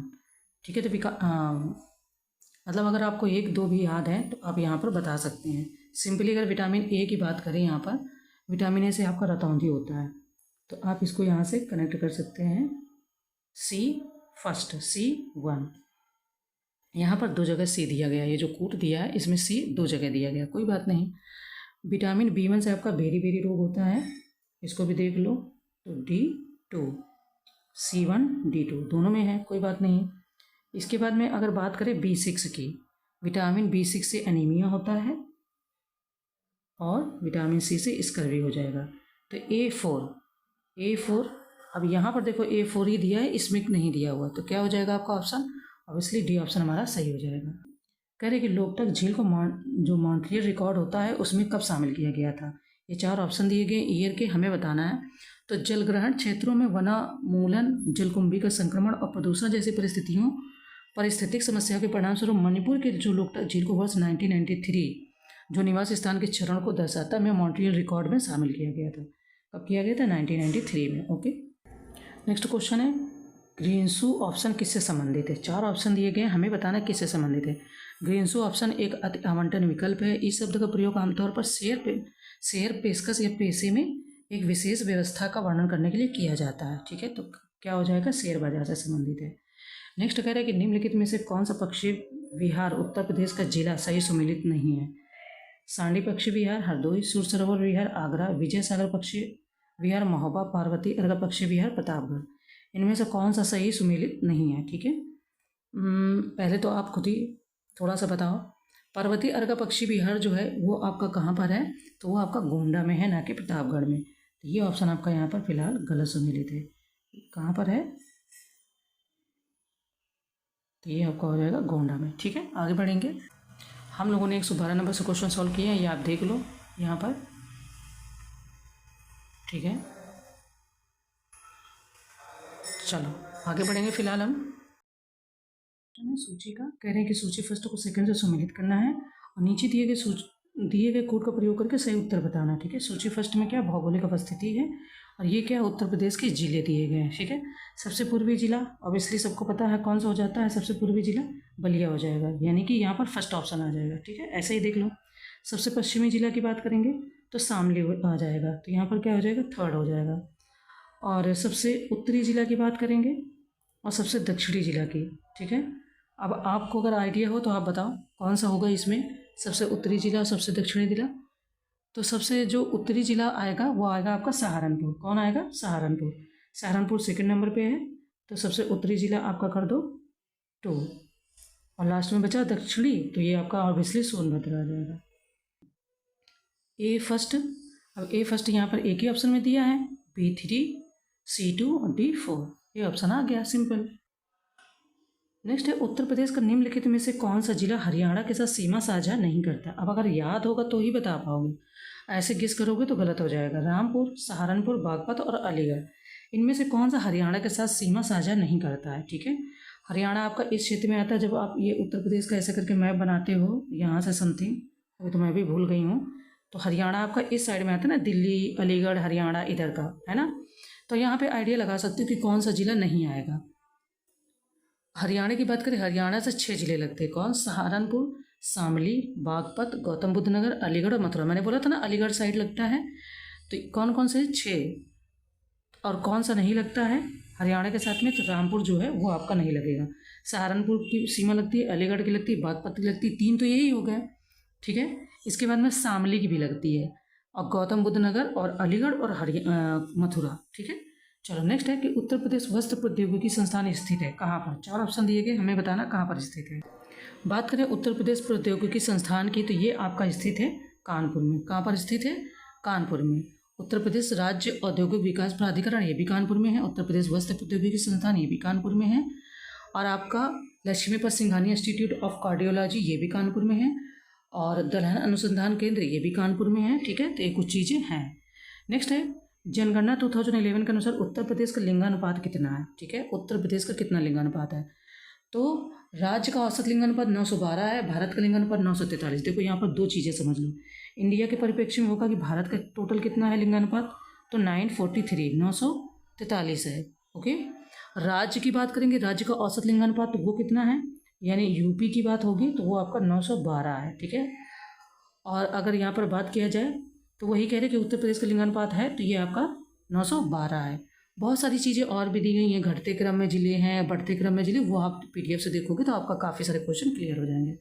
नेक्स्ट है उत्तर प्रदेश का निम्नलिखित में से कौन सा शहर गोमती नदी के तट पर स्थित नहीं है? ठीक है, सीतापुर, संत कबीरनगर, सुल्तानपुर और शाहजहाँपुर। तो गोमती नदी के तट पर स्थित नहीं है, ये पूछ रहे हैं आपसे। उत्तर प्रदेश की बात करें अगर यहाँ पर हम, कौन कौन से शहर किस नदी पे, तो वो भी डिटेल में है। गोमती नदी की जब बात आएगी तो गोमती नदी में कौन से शहर है? लखनऊ है, जौनपुर है, पीलीभीत है, शाहजहाँपुर है, सीतापुर है, लखीमपुर खीरी है और सुल्तानपुर है। संत कबीर नगर फिलहाल आपका गोमती नदी के तट पर स्थित नहीं है। ठीक है, तो हम लोगों ने 116 नंबर से क्वेश्चन देखे, 116 देख लो आप। अब देखो ये टेस्ट सीरीज कितनी इंपॉर्टेंट है। जैसे बहुत सारे लोग क्या है कि 4 मिनट 5 मिनट देख के छोड़ देते हो, आपको लगता है बेकार है। इसमें आपके GS के सारे पोर्शन कवर हुए, आपने पॉलिटी के भी क्वेश्चन देखे, साइंस के भी देखे, इकोनॉमी के भी देखे, हिस्ट्री के भी देखे। इसके बाद में उत्तर प्रदेश स्पेशल के कितने क्वेश्चन इंक्लूड है, तो आपको फ़ायदा मिलेगा कहाँ से? जब आप पूरी वीडियो ही नहीं वॉच करते हो, 4 मिनट 2 मिनट 1 मिनट देख के छोड़ देते हो, तो फिर वो आगे फिर लगता है कौन से जादू की छड़ी मिल जाए तो क्वेश्चन पता चल जाए, नहीं पता चलेंगे ऐसे। तो हम लोगों ने यहाँ से देखे थे 117 नंबर देख लो, 118, 119 और 120। ठीक है, चलो नेक्स्ट क्वेश्चन है कि उत्तर प्रदेश की मुख्यमंत्री कन्या सुमंगला योजना की शुरुआत की गई थी। करंट का रहा है और आपका उत्तर प्रदेश स्पेशल का है। तो उत्तर प्रदेश के मुख्यमंत्री कन्या सुमंगला योजना की बात करें तो इसे राज्य में समान लिंगानुपात स्थापित करने और कन्या भ्रूण हत्या पर अंकुश लगाने के लिए बालिकाओं के स्वास्थ्य एवं शिक्षा को सशक्त करने के लिए मार्च 2019 में लॉन्च किया गया था। तो क्या हो जाएगा आपका ये वर्ष 2019 में। नेक्स्ट उत्तर प्रदेश की नई जनसंख्या नीति लॉन्च की गई थी, ये कब लॉन्च की गई है? ठीक है, ये भी बहुत इंपॉर्टेंट है। उत्तर प्रदेश की नई जनसंख्या नीति की बात करें तो 2021 और 30 का अनावरण 11 जुलाई 2021 को विश्व जनसंख्या दिवस के मौके पर किया गया था। तो क्या हो जाएगा 11 जुलाई 2021 को। ठीक है, नेक्स्ट क्वेश्चन है कि धमेक स्तूप उत्तर प्रदेश के निम्नलिखित में से किस स्थान पर स्थित है? कुशीनगर, श्रावस्ती, सारनाथ या संकिसा? धमेक स्तूप यह वाराणसी से 13 किलोमीटर दूर सारनाथ में स्थित एक विशाल स्तूप है। इसे 249 ईसा पूर्व में महान मौर्य शासक अशोक द्वारा बनाई गई पुरानी संरचना के स्थान पर 500 ईस्वी में बनाया गया था। तो क्या हो जाएगा, ये आपका सारनाथ में स्थित है। ठीक है, निम्नलिखित में से उत्तर प्रदेश का कौन सा लोक नृत्य विवाह उत्सवों में दर्पण और रुमाल पकड़कर किया जाता है? नौटंकी, धुरंग, स्वांग या छपेली? कौन सा किया जाता है? तो ये आपका उत्तर प्रदेश के जो लोक नृत्य है छपेली, इसे विवाह उत्सवों के दौरान दर्पण और रुमाल पकड़कर किया जाता है। क्या हो जाएगा? छपेली हो जाएगा। नेक्स्ट कह रहे हैं कि निम्नलिखित सूचियाँ दी गई हैं, इनको सम्मिलित करना। ये प्रदूषक है, ये स्रोत है। हाइड्रोकार्बन, औद्योगिक उत्सर्जन, क्लोरोफ्लोरोकार्बन, ऑटोमोबाइल उत्सर्जन, ओजोन, रेफ्रिजरेटर, धूम कोहरा, जीवाश्म ईंधन। सबसे पहले अगर हम यहाँ पे मिलान करोगे तो देखो जो क्लोरोफ्लोरोकार्बन आता है वो आपका जो निकलता है वो आपका रेफ्रिजरेटर स्प्रे विमानों से होने वाला उत्सर्जन होता है। क्लोरोफ्लोरोकार्बन की बात करेंगे तो ये आपका आ जाएगा B3। ठीक है, B3 2 ऑप्शन में दिया गया है, मतलब 2 कोड में दिया गया है। कोई बात नहीं, हम और मिलान कर लेते हैं। धूम कोहरा की बात करोगे तो ये आपका हो जाएगा हाइड्रोकार्बन जो है ये हो जाएगा आपका जीवाश्म ईंधन A4। ठीक है, और A4 आपका एक ही ऑप्शन में दिया है, तो D ऑप्शन हमारा यहाँ पर सही हो जाएगा। आगे बढ़ेंगे। फिलहाल कह रहे हैं कि भारतीय प्राणी सर्वेक्षण यानी ZSI geological survey of India की स्थापना की गई थी। कब की गई थी? 4 ऑप्शन दिए गए, हमें बताना कब की गई थी। तो इसकी स्थापना 1916 ईस्वी में की गई थी। ठीक है, बाकी और सारी चीज़ें दी गई हैं, क्या क्या कार्य करते हैं, कैसी ये वो मतलब एजेंसी है, वो सारी चीज़ें आप यहाँ पर देख लेना। हम लोगों ने 121 नंबर से क्वेश्चन सॉल्व किए थे। ठीक है, 121 देख लो, ये सभी यूपी स्पेशल के हैं। 122, 123 एंड 124, 125, ओके, और 126। आगे बढ़ेंगे। क्वेश्चन कह रहे हैं कि निम्नलिखित में से कौन सा प्रत्यक्ष लोकतंत्र का साधन नहीं है। ठीक है, प्रत्यक्ष लोकतंत्र का साधन नहीं है।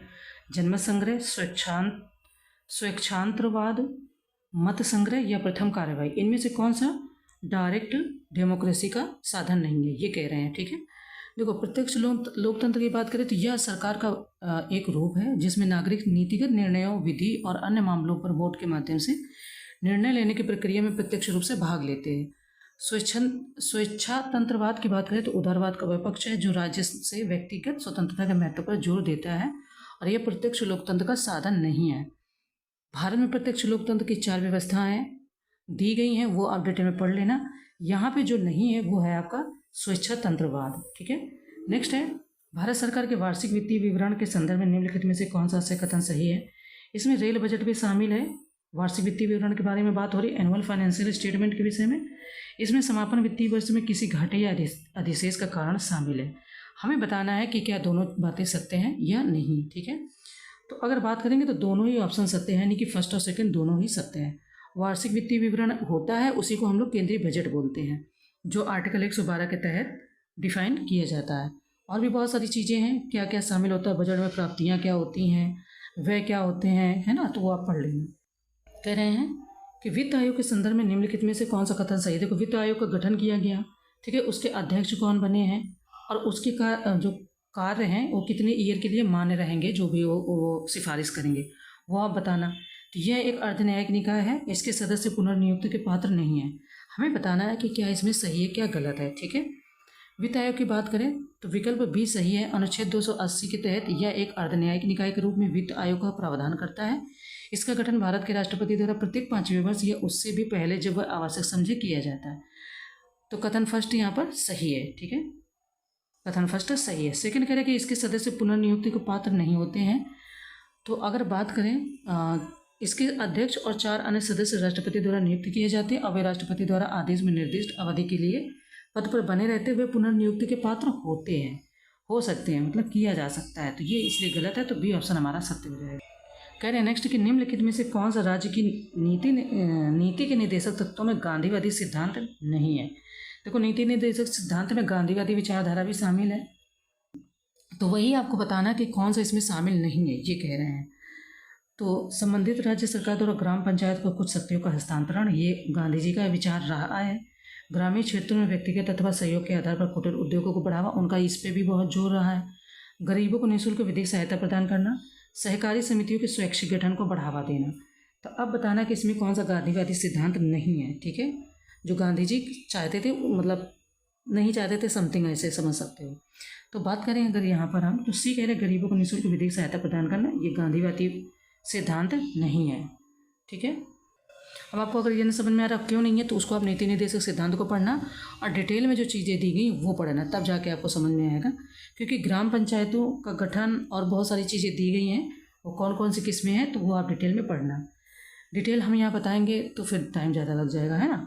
निम्नलिखित में से कौन भारत की नोडल पुलिस एजेंसी है। केंद्रीय सशस्त्र पुलिस बल, केंद्रीय अन्वेषण ब्यूरो, केंद्रीय रिजर्व पुलिस बल या केंद्रीय औद्योगिक सुरक्षा बल? ये भी क्वेश्चन आपका कई बार पूछा गया है।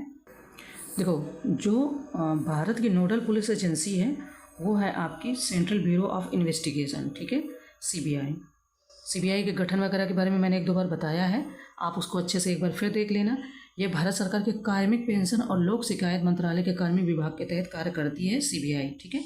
बाकी और क्या चीज़ें हैं तो वो आप डिटेल में पढ़ लेना। ये हमने 127 नंबर से क्वेश्चन सॉल्व किए, तो ये आप देख लो, 128 हो जाएंगे, फिर ये आपका 129, 130 और 131। ओके, देखिए कह रहे हैं क्षेत्रीय राजनीतिक दलों की विशेषताओं के संदर्भ में निम्नलिखित में से कौन सा कथन सही है? उनका मतदाता आधार एक ही क्षेत्र तक सीमित है, वे स्वयं को एक विशेष सांस्कृतिक, धार्मिक, भाषाई या जातीय समूह से जोड़ते हैं। कौन कौन कह रहे हैं? तो रीजनल पॉलिटिकल पार्टीज, ठीक है, क्षेत्रीय राजनीतिक दलों के बारे में बात हो रही है। हमें बताना है कि इनमें से जो दोनों कथन हैं क्या सही है, क्या फैक्ट सही है या नहीं सही है।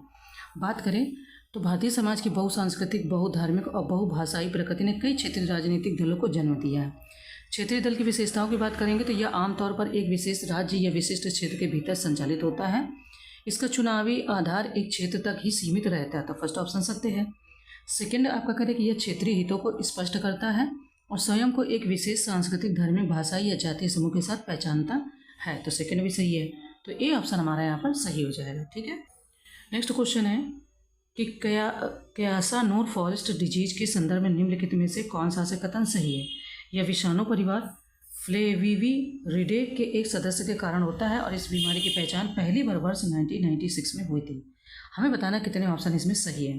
तो फर्स्ट ऑप्शन तो आपका सही है, सेकंड आपका यहाँ पर कह रहे हैं कि सही नहीं है, ठीक है, क्योंकि इसकी पहचान पहली बार वर्ष 1957 में की गई थी, ठीक है, तो 1957, इसीलिए ये वाला ऑप्शन गलत हो गया। आगे बढ़ेंगे। क्वेश्चन है कि निम्नलिखित में से कौन सा से पुष्प का के भाग हैं? कोरोला, उमंग, जायांग या केलिक्स? 4 ऑप्शन दिए गए हैं, कूट के द्वारा हमें बताना है इसका सही आंसर कि कौन कौन से सही है, ठीक है। तो आपका कोरोला, उमंग, जायांग एंड केलिक्स ये सभी सही हैं, यानी बी ऑप्शन हमारा सही हो जाएगा, यानी कि ये सभी पुष्प के भाग हैं, ठीक है। नेक्स्ट क्वेश्चन है कि निम्नलिखित में से कौन सा पाचन तंत्र का विकार है? अतिसार, पीलिया, आंत्रपुक्ष या समथिंग कुछ है या उपयुक्त सभी? तो कौन कौन से पाचन तंत्र का विकार है? तो ऑब्वियसली इसमें तीनों ऑप्शन सत्य हैं, यानी कि डी ऑप्शन हमारा यहाँ पर सही है। पाचन तंत्र के विकार के विषय में दिया गया है डिटेल में। अतिसार क्या होता है, मलबद्धता या कब्ज क्या होता है, पीलिया क्या होती है, ये सारी चीज़ें दी गई हैं, ठीक है। हम लोगों ने 132 नंबर से क्वेश्चन सॉल्व किए थे, तो इनको आप देख लो। 132 है, फिर 133 है, ठीक है, 134 है आपका, 135। ओके, देखिए क्वेश्चन है कि बायो रेमेडिएशन के संदर्भ में निम्नलिखित में से कौन सा कथन सही है? यह पर्यावरणीय प्रदूषकों को नष्ट करने के लिए बैक्टीरिया और कवक का उपयोग है। इसमें शामिल सूक्ष्मजीव प्रदूषित क्षेत्र के मूल निवासी नहीं होने चाहिए। नीचे दिए गए कोड का प्रयोग करके हमें बताना है सही उत्तर, ठीक है। तो यहाँ पर आपका कह रहे बायो रेमेडिएशन पर्यावरण के दूषित पदार्थों को कम विषैले रूपों में परिवर्तित करने के लिए सूक्ष्म जीवों, बैक्टीरिया और कवक का उपयोग करते हैं। फर्स्ट ऑप्शन तो सत्य है आपका यहाँ पर, लेकिन कह रहे इसमें शामिल सूक्ष्म जीव प्रदूषित क्षेत्र के मूल निवासी नहीं होने चाहिए, तो ये आपका यहाँ पर गलत है। सूक्ष्म जीव किसी दूसरे क्षेत्र के मूल निवासी हो सकती है या उन्हें कहीं और से अलग किया जा सकता है, तो सेकंड ऑप्शन गलत है। फर्स्ट ऑप्शन हमारा यहाँ पर सही हो जाएगा, ठीक है। नेक्स्ट है कि निम्नलिखित में से किसने संथाल विद्रोह का नेतृत्व किया? जयपाल सिंह, मास्टर तारा सिंह, शिबू सोरेन या सिद्धू और कान्हू, ठीक है। संथाल विद्रोह के विषय में है। देखो संथाल विद्रोह जो है वो 1855-56, ठीक है, 1855 और 1857 में आपका उत्तर प्रदेश का हुआ था, ठीक है, 1855 1856। तो इसको पहले रख लो, फिर उत्तर प्रदेश का रख लो। इसके बाद में आपका एक नील विद्रोह और पाबना शायद विद्रोह है। तो संथालों पर अत्याचार था, ये कृषक थे और जमींदार के खिलाफ राजमहल पहाड़ियाँ जो अब झारखंड के मैदानी इलाकों में बसने के लिए भाग गए थे, और इसका जो नेतृत्व किया था वो सिद्धू और कान्हू ने किया था, ठीक है। विद्रोह का नेतृत्व किसने किया था? तो सिद्धू कान्हू ने 1855 से 56 के बीच में ये हुआ था, ठीक है। यह भारत में हुआ पहला किसान विद्रोह था। विद्रोह का कारण 1793 के स्थायी भूमि बंदोबस्त की शुरुआत को माना जाता है। ओके, नेक्स्ट है आत्मीय सभा की स्थापना की गई थी 1812, 1814, 1816 या 1818 में। आत्मीय सभा की स्थापना कब की गई थी? तो 1814 में की गई थी। किसने की थी? तो राजा राममोहन राय ने वेदांत के एकेश्वरवादी आदर्शों का प्रचार करने और मूर्ति पूजा, जातिगत कठोरता, निरर्थक अनुष्ठानों और अन्य सामाजिक बुराइयों के खिलाफ अभियान चलाया था। नेक्स्ट है निम्नलिखित में से कौन यंग बंगाल आंदोलन से जुड़ा था। ठीक है, 4 ऑप्शन दिए गए, ऑप्शन को आप पढ़ लो अच्छे से। बात करें तो 1820 के दशक के अंत और 1830 के दशक की शुरुआत में बंगाल में युवाओं के बीच एक कट्टरपंथी बौद्धिक प्रवृत्ति उभरी जिसे यंग बंगाल आंदोलन के रूप में जाना जाता है। और इसमें इस आंदोलन से जो जुड़े थे हेनरी विवियन डिरोजियो जुड़े थे। ठीक है, नेक्स्ट है गोपाल कृष्ण गोखले की मृत्यु के बाद सर्वेंट्स ऑफ इंडिया सोसाइटी के अध्यक्ष का पद किसने संभाला। 4 ऑप्शन दिए गए हैं, किसने संभाला था, तो श्रीनिवास शास्त्री ने संभाला था। ठीक है, नेक्स्ट पहला दयानंद एंग्लो वैदिक डीएवी स्कूल कहाँ स्थापित किया गया था। 4 ऑप्शन दिए गए हैं, इन ऑप्शन को आप पहले अच्छे से पढ़ो फिर बताओ आंसर। आर्य समाज आंदोलन पश्चिमी प्रभावों की प्रतिक्रिया का परिणाम था। इसके संस्थापक दयानंद सरस्वती। यह मूल संकर 1824 से 1883 का जन्म गुजरात के पुराने मोरवी राज्य में हुआ था। और अगर बात की जाए कि कहाँ पर स्थापित किया गया था, तो ये आपका स्थापित किया गया था लाहौर में। ठीक है, 1886 में लाहौर में स्थापित हुए, जिसमें पश्चिमी शिक्षा के महत्व पर जोर देने की कोशिश की गई। नेक्स्ट पूना सार्वजनिक सभा की स्थापना की गई थी, किसके द्वारा की गई थी। 4 ऑप्शन दिए गए हैं, पूना सार्वजनिक सभा की स्थापना के विषय में पूछ रहे हैं, तो अब इसलिए हर किसी को इसका आंसर पता ही होगा, महादेव गोविंद रानाटे जी के द्वारा। किसके द्वारा स्थापना की गई थी, महादेव गोविंद रानाटे जी के द्वारा। हम लोगों ने 136 से देखे तो 136 देख लो, 137, 138, 139, 140 और 141 और 142। ठीक है।